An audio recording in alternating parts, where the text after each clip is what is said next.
Hey, how you doing? This is Adam Post, publisher of more than 1,000 comic books and marketing expert covering the total Marvel reboot. Is the MCU going to be rebooted by Disney? Well, an Arrowverse creator who was responsible for DC's universe thinks it definitely needs to be rebooted. I also agree Marvel should be rebooted. I used to publish a universe of comics called the Triumphant Universe. We had very tight continuity. It's obvious that Marvel has been unraveling ever since they decided to go woke and force in social agendas and politics into their MCU projects. If they reboot, can they do it right? Let's get into the story. Before we do, please be sure you are subscribed to the channel. Click the bell for notifications. Give me a thumbs up. I really appreciate you.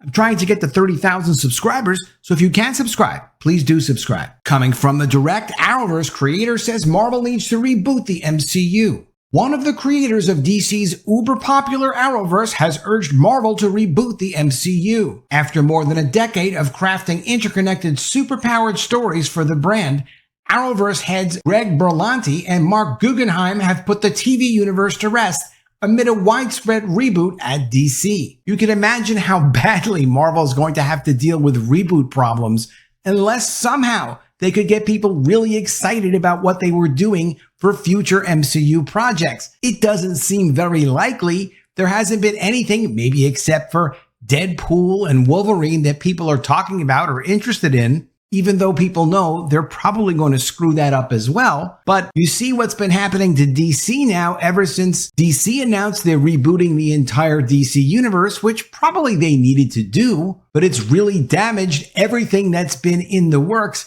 because nobody wants to invest themselves or their money or their time in projects that are just going to be completely not part of any ongoing story anymore. Just because the pair have spent the last few years working with DC, that does not mean they do not love comic heroes and the stories from across the Marvel and DC divide. The two have even been attached to some Marvel projects in the past, with one of them at one point being reportedly tapped to help Sony Pictures out with its burgeoning Spider-Man universe. In a recent interview, Arrowverse co-creator Marc Guggenheim revealed he thinks Marvel should look into rebooting the MCU. In a way, they kind of have rebooted the MCU already, right? When they stuck in Captain Marvel in the middle of the Avengers storyline where she didn't belong, that was kind of the end of people really being able to invest themselves in the story as to what was going on.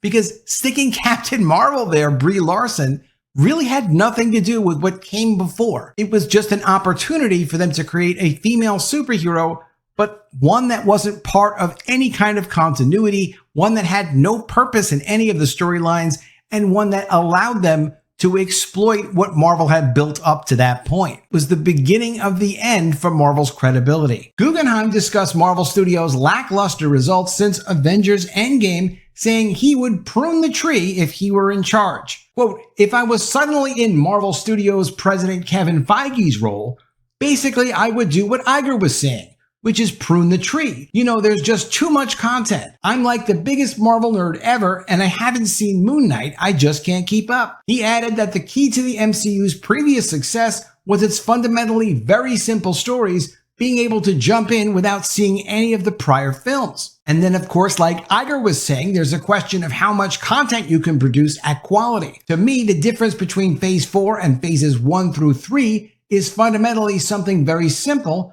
which is you could be watching Infinity War without having seen the prior X number of movies. Well, this is something that the early comics tried to establish at Marvel. This is part of the classic Marvel storytelling of establishing what was going on with the characters and what their abilities were in every issue. And that's something that writers found tedious, creators didn't always want to do. But like Jim Shooter was trying to establish at Marvel, make sure you have an opportunity for new readers or returning readers or casual readers to be able to get something out of the story and follow what's going on, even if they're not buying every Marvel comic that comes out. But as we all know, when they're pushing an agenda and they're putting in characters and situations that just check a certain number of social justice warrior boxes, it's impossible to tell a good story. This came in stories like Captain America, the Winter Soldier, and Black Panther, according to Guggenheim, where the movies were their own stories while also set the foundation for things in the future. Like you mentioned, Winter Soldier was its own movie with a beginning, middle, and end. And yet that movie set the foundation for things. You know, it didn't deal with any Infinity Stones, but it did deal with Hydra and S.H.I.E.L.D.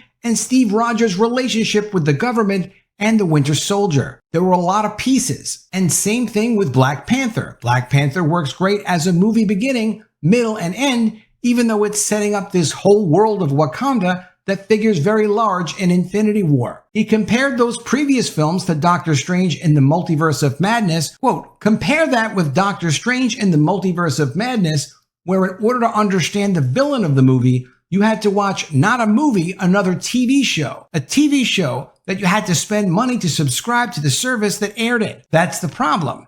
Each of these movies in phases 1 through 3, they all stood out on their own. The Arrowverse creator said that what the MCU is going through right now is the same thing that Marvel and DC Comics previously went through. He continued, I think all of these universes like ships that sail for long periods of time, collecting barnacles, and sometimes it is important to do some sort of reboot that scrapes off the barnacles. What do you do when Kevin Feige is the actual barnacle? That's a pretty good question. The DC creative pointed out that there's a reason, quote, Marvel is bringing back the Ultimate Comics universe where a reader can dive into heroes like Spider-Man without being encumbered by 60 years of continuity. Quote, I mean, not for nothing, because obviously DC is much older than Marvel is. Not for nothing has DC had all these reboots over the years.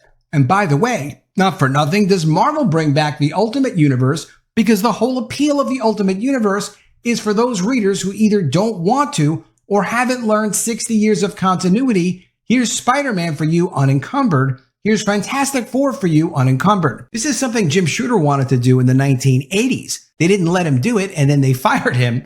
But the idea of saying, okay, we've been doing this for a couple of decades, let's reboot the universe, does make sense. That's fine. As long as you think out the stories and you do it for the stories and the characters, not for any other political reason. His best guess is that's where Marvel Studios is heading with Avengers Secret Wars, where the MCU can hopefully end up pruning the tree. Well, who even knows what's going to happen with Jonathan Majors or Namor, all these actors that get in trouble who are supposed to be big parts of Marvel's universe. Quote, and my guess is what they're building up with Phase 4 is that Secret Wars that they've announced is not the Secret Wars of the 1980s, it's Jonathan Hickman's Secret Wars, which basically was sort of like a reset for the Marvel universe. So I think they're gonna, if they do what I expect them to do, will end up pruning the tree, as I said. Should the MCU get rebooted? The conversation around an MCU reboot is not a new one, as the franchise has soldiered on in the wake of its Infinity Saga ending culmination, Avengers Endgame. Many have wondered if the franchise has gotten too big for its britches. And if this pruning the tree is going to happen, Secret Wars feels like the right place for it to happen. Seeing as Secret Wars is the multiverse story of all multiverse stories, it could be a great opportunity for Marvel Studios to pick and choose what it wants to keep moving forward into whatever comes next after the multiverse saga. This would be the most likely scenario. Maybe the MCU gets trimmed back after Avengers 6, but never fully rebooted. What happened in the Secret Wars comic story resulted in one cohesive universe arriving on the Marvel Comics page, picking the best parts of the traditional Marvel Comics universe and the Ultimate Universe. A reboot ultimately, of course, is going to happen with the MCU as actors get older, as they decide they need to make the characters even more political, or if they turn around and say, you know what? No, we actually have to make characters that people want to see in stories that they want to see. Right now, Marvel is showing a Disney Plus series on network television. That's the first time they're doing it. Giant Freaking Robot asks, are the shows in trouble? Well, the answer is, of course the shows are in trouble. Secret Invasion cost $212 million to make, like 6 episodes. For what possible purpose? God only knows what they're doing with all of this money. I mean, they do get a massive rebate from the UK government, but spending $212 million on 6 episodes of Secret Invasion, even if it got good ratings, which it did not, even if people loved it, which they did not, doesn't make sense for Disney as a business. Loki 2 cost $140 million to make their episodes, and that didn't even include all their post-production expenses. This is an older article, Why Nobody is Watching Ms. Marvel Despite How Great It Is. The first 3 episodes got reviewed well by people who were woke and they wanted to see Ms. Marvel come out.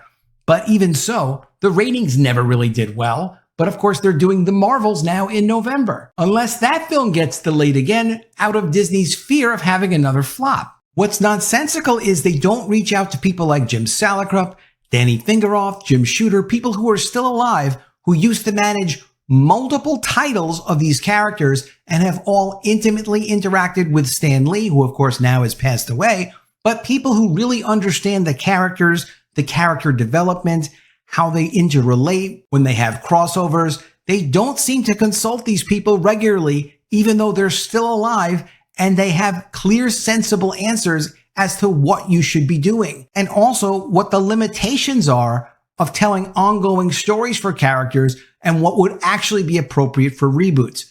I've published an interconnected universe. We wound up doing about 50 issues of the Triumphant Universe, a color science fiction series. It's very difficult to maintain the continuity. It's very difficult to operate the business altogether, but telling all of these interrelated stories is incredibly complex. It's incredibly difficult. And the one thing you have to do is what Disney's not doing, asking fans really what do you want to see, and then making sure that at least you're delivering on that so you have a base of people who can then talk positively about it to their friends and always get more and more buzz going. Let me know what you think of all this in the comments below. Do you expect a total reboot of the MCU, or do you think they'll just continue on and let it completely fall apart as is? Let me know what you think in the comments below. Always love to see your ideas. Please be sure you are subscribed to the channel. Click the bell for notifications, give me a thumbs up, and I'll see you again soon with another video. And if I don't see you, I will miss you.